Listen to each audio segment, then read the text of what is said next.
Let's unpack the Labor's shared equity scheme first. Do you want to kick All off right. Well, there? look, as it stands now, and I am going to date this is the 25th of May. So, as it stands now, this is not legislation, this is just a policy pitch. Yep. What is proposed is the government will cover 30% for existing or established properties, or 40% for brand new of the cost of a property. So the purchase cost of a property.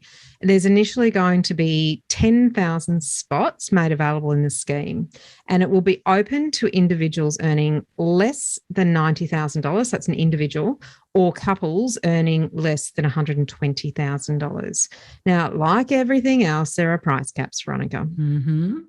And they do depend on where you are looking to buy. And so they're obviously going to be more expensive in the expensive markets and less so in the less expensive. They range from, in Sydney, the cap is $950,000, which sounds like a lot of money, but is not much in Sydney. And they go down to, so there's various tiers, but at the lowest point, $400,000 for if you're going to buy in regional WA, South Australia, or Tassie. Now, we're going to put some links in the show notes here so you can actually read up on these. There's various tables in there.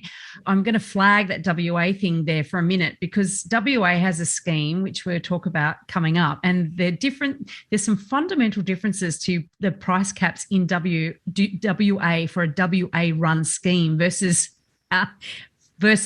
for WA from a federal run scheme. And we'll highlight that in a moment. You'll know why I'm going,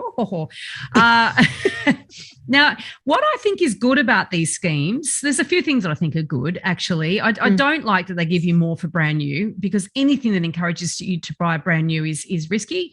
But I do like that they do. Helpful for the construction industry. Well, yes. And you're going to need that extra 10% because you're paying a premium for the fact it is brand new and potentially not going to get capital growth for a while. Or there's lots of risks around that. So, we won't labour that point.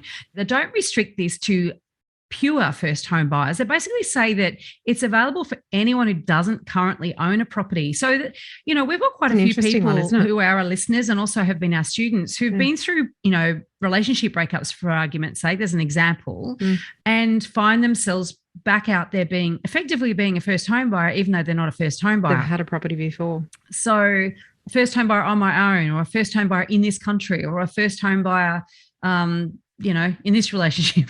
It's sort of like not pure, but so I do think that's great because it's all about then helping Australians own homes as opposed to only first home buyers.